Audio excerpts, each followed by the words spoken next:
Itu sebelum engkau menjadi pejabat tingkat tertentu, laporkan hartamu berapa, nanti sesudah selesai lapor lagi, agar tahu kalau Anda menjadi menteri, ketika masuk itu berapa hartamu, laporkan dengan bukti-buktinya. Oh, harta saya kalau dinilai ada taruhlah 5 miliar. Selanjutnya, Kementerian Keuangan akan terus menindaklanjuti dugaan terjadinya tindak pidana asal atau TPA dan tindak pidana pencucian uang atau TPPU sesuai dengan ketentuan Undang-Undang Nomor 8 Tahun 2010 tentang pencegahan dan pemberantasan TPPU yang belum sepenuhnya dilakukan. Nanti akan bekerja sama dengan PPATK dan aparat penegak hukum untuk menentukan langkah-langkah selanjutnya. Karena persoalan di negara kita ini cuma ketidakadilan yang terjadi. Ketidakadilan yang terjadi. Orang kafir merajalela, ya, mereka maju ke depan, kita umat Islam sepertinya sudah tidak berdaya. Banyak sekali orang-orang munafik. Bahkan kemarin ada isu 300 triliun. Ini dia. Yang membahas penanganan transaksi keuangan mencurigakan dengan nilai agregat 349.887.502.987 atau lebih dari 349 triliun terkait Kementerian Keuangan. Ternyata korupsi itu masih terus terjadi sampai sekarang. Semua aturan hukum telah berorientasi pada pemberantasan KKN, ya. Aturannya tadi saya sebut tadi, aturannya. Birokrasinya ditata sedemikian rupa. Untuk apa itu? Untuk menciptakan pemerintahan yang bersih. Berbagai program dan sistem juga telah dibuat dengan baik untuk mencegah dan memberantas KKN. Pertanyaannya tuh yang kuning tuh, mengapa masih terjadi dan pemerintahan yang koruptif? Kalau tadi pertanyaan itu, mengapa korupsi masih terjadi dan pemerintahan belum benar-benar bersih, gitu kalimat. Karena ada hukum besi kekuasaan. Apa hukum besi kekuasaan? Hukum besi kekuasaan itu, orang punya kekuasaan itu cenderung korup. Power tends to corrupt. Orang punya kekuasaan itu cenderung korup. Oleh sebab itu, karena kekuasaan cenderung korup itu, maka pengawasan itu harus kuat. Power tends to corrupt. Absolute power corrupt absolutely. Semakin absolut kekuasaan, semakin tinggi kecenderungan korupsinya.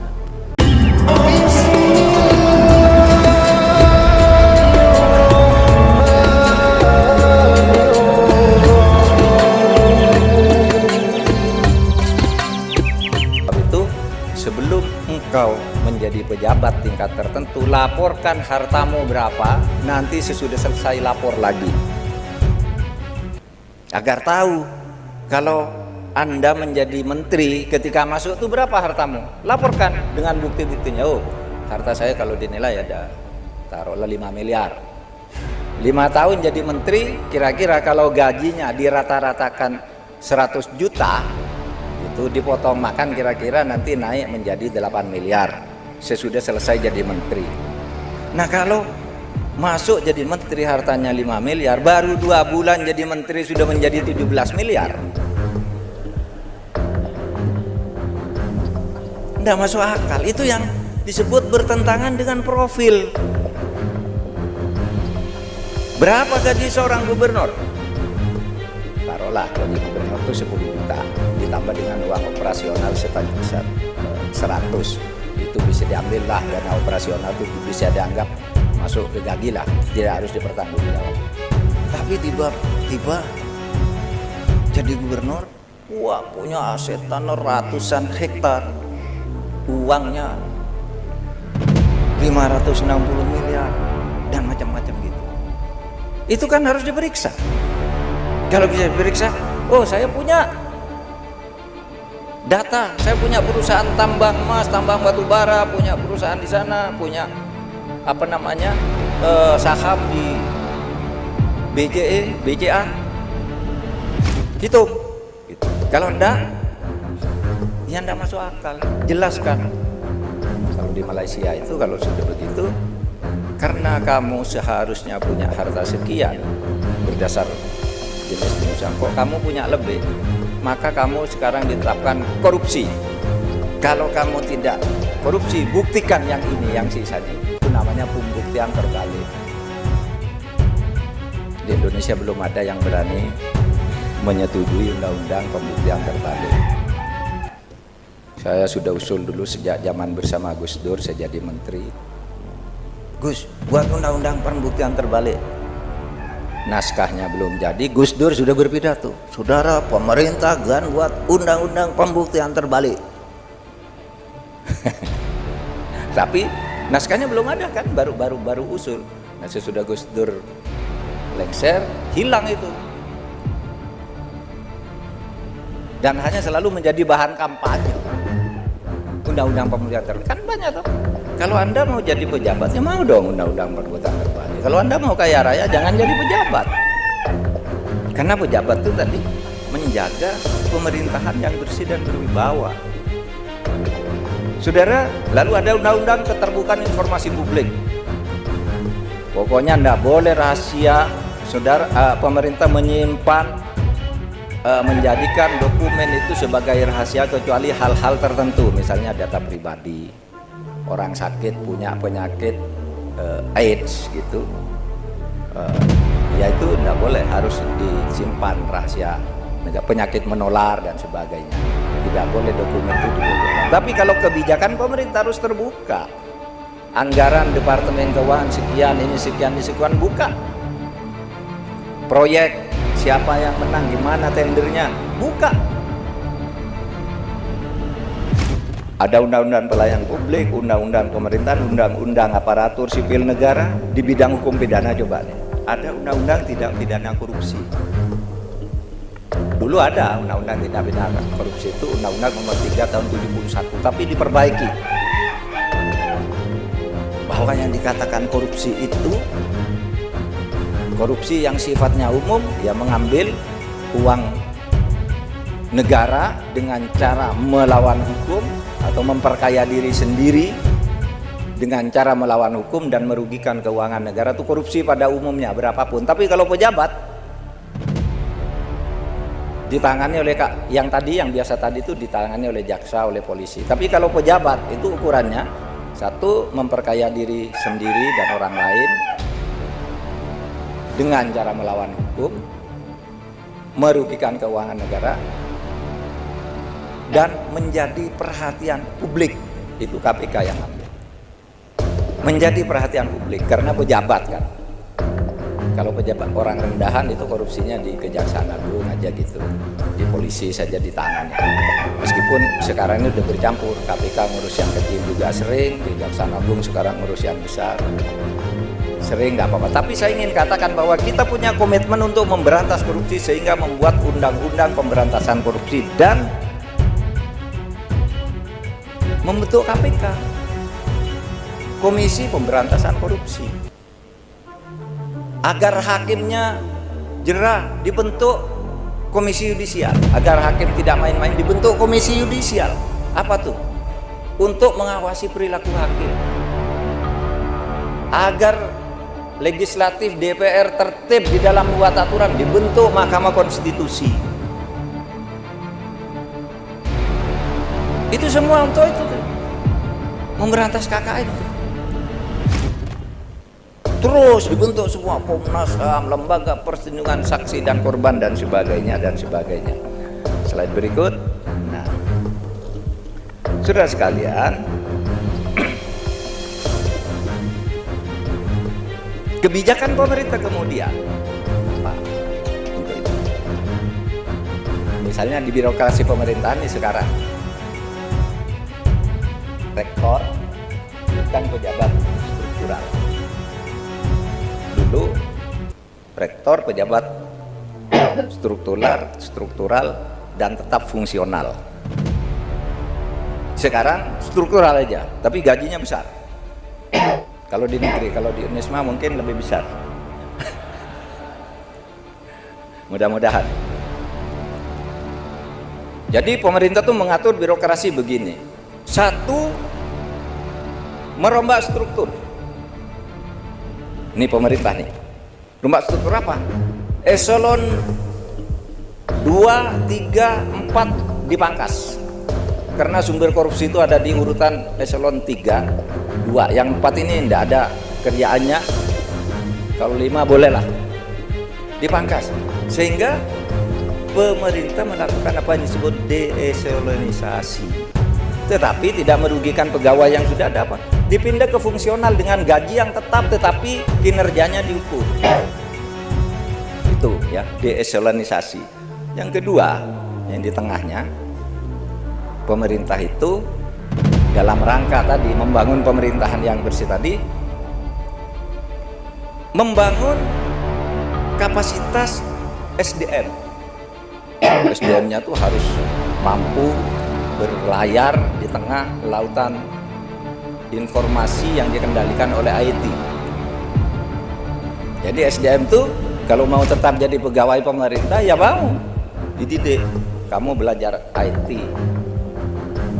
belajar menulis berita, belajar melawan berita, belajar mengirim pesan dengan cepat, memanggil orang dengan cepat, mengeluarkan SK dengan cepat. Gak usah lagi pakai ya, gak usah lagi pakai apa, orang lama-lama suruh bawa KTP, suruh bawa SIM, suruh bawa ini. Sudah itu selesai di sini pindah ke sana, meja sana lagi. Belum selesai lagi, suruh pindah ke sana lagi. Belum selesai. Nah sekarang sekali urusan dimasukkan ya harus selesai. Manusia Indonesia harus mampu melakukan itu. Pegawai negara Republik Indonesia harus mampu melakukan itu, saudara.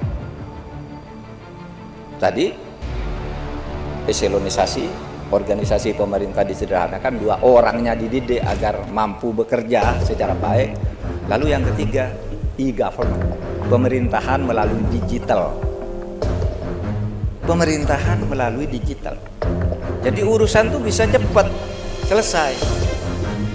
Kalau di perkara itu saya punya namanya SPPTTI ya, Sistem Pengelolaan Peradilan Pidana Terintegrasi Berbasis IT. Jadi saudara, kalau misalnya Pak Rektor ngelapor sini ada pencurian barang hilang, Rektor lapor ke Polsek. Nah di situ langsung masuk ke sistem SPPT. Tanggal sekian jam jelas Pak Rektor masuk. Seminggu kemudian Pak Rektor nggak usah tanya ke Polsek. Buka sampai di mana nih perkara? Oh sudah sampai di Polres. Di Polres kok macet? Nah ini jadi masalah karena begitu macet satu, yang lain akan macet, sehingga berjalan itu. Nah saya punya sistem itu sekarang dengan IT. Jadi semuanya bisa diselesaikan dengan baik. Kita bisa bekerja juga di tengah malam sekarang pakai WA. Dulu kan nggak bisa, sekarang udah. Kontrak sekarang ini saudara tidak harus datang tanda tangani bawa metre kertas, saya dengan ini menyatakan membeli rumah di sini harganya sekian di atas meter, enggak. Kalau nomor saudara dikenal dan saling kenal yang bersangkutan, oke. Dengan WA saja sudah sah. Karena hukum perdata itu kan asasnya kesepakatan. Ya. Oleh sebab itu orang yang tidak tahu, maukah ibu minjam uang? Kalau setuju, yes. Berapa yang mau minjam? Pilih 500.000, 1 juta atau 2 juta? 1 juta. Yes. Ibu, bunganya dalam seminggu 5%. Yes. Karena tidak ngerti IT, yes saja, pokoknya uang datang. Yes. Kalau seminggu tidak kalau seminggu tidak bayar, nanti ibu akan dibayari, akan ditalangi, tetapi nanti bayar bunga lagi tambahnya sekian. Yes. Karena tidak ngerti IT. Yes. Kena pinjol orang minjam itu yang di Semarang itu minjam berapa? Minjamnya cuma 2.200.000 dalam 3 minggu menjadi 450 juta. Iya, itu ibu-ibu guru di Semarang, karena dia enggak punya uang kan, enggak punya uang. Waduh, saya butuh uang 300.000. Terus ini pinjamlah dia 250, pinjam ke pinjam. Oke, yes. Bunganya sekian, yes. Kalau tidak bayar segini, ditambah dibayari oleh perusahaan, tapi bunganya naik sekian, yes terus habis. Ada yang sampai bunuh diri. Nah, yang begini, saudara, kedepannya kita harus tahu. Nggak mungkin kita tuh menghindar dari digitalisasi ke depan. Saudara, yang kena pinjol ini bukan hanya ibu-ibu di mana-mana, wartawan, ada juga yang polisi, bahkan polisi bintang 2 nih kena. Istrinya, dia sekolah ke luar negeri, istrinya butuh uang karena ayahnya meninggal, nggak mau ganggu suaminya, pinjem dia. Pinjamnya nggak banyak, 1,5 juta. Begitu suaminya pulang 3 bulan udah menjadi 120 juta. Sanda, menurut hukum sawang dia lewat WA udah menyatakan yes terus. Jangan hanya ngapalin yes-nya ya, no-nya juga dilihat tuh. yes ditagih secara hukum sulit. Uang kamu sudah menyatakan setuju, sudah yes kok di sini gitu. Nah, saudara, ini kita ke depannya. Jadi menyangkut organisasi, kalau di pemerintahan menyangkut organisasi SDM tadi, jangan butain, jangan. Kalau gitu lebih baik mundur dari negara, rugi nanti. Kerja yang lain aja kalau tidak mau menyesuaikan dengan tuntutan baru ini. Nah, saudara sekalian, slide berikutnya, mari kita lihat. Ternyata korupsi itu masih terus terjadi sampai sekarang. Ya. Semua aturan hukum telah berorientasi pada pemberantasan KKN ya. Aturannya tadi saya sebut tadi aturannya. Birokrasinya ditata sedemikian rupa. Untuk apa itu? Untuk menciptakan pemerintahan yang bersih. Berbagai program dan sistem juga telah dibuat dengan baik untuk mencegah dan memberantas KKN. Pertanyaannya tuh yang kuning, mengapa masih terjadi dan pemerintahan yang koruptif? Kalau tadi pertanyaan itu, mengapa korupsi masih terjadi dan pemerintahan belum benar-benar bersih, itu kalimat. Karena ada hukum besi kekuasaan. Apa hukum besi kekuasaan? Hukum besi kekuasaan itu orang punya kekuasaan itu cenderung korup. Power tends to corrupt. Orang punya kekuasaan itu cenderung korup. Oleh sebab itu, karena kekuasaan cenderung korup itu, maka pengawasan itu harus kuat. Power tends to corrupt. Absolute power corrupt absolutely. Semakin absolut kekuasaan, semakin tinggi kecenderungan korupsi. Nah, oleh sebab itu, saudara, penguasa itu meskipun baik, kadangkala orangnya baik, tapi lingkungannya tidak baik.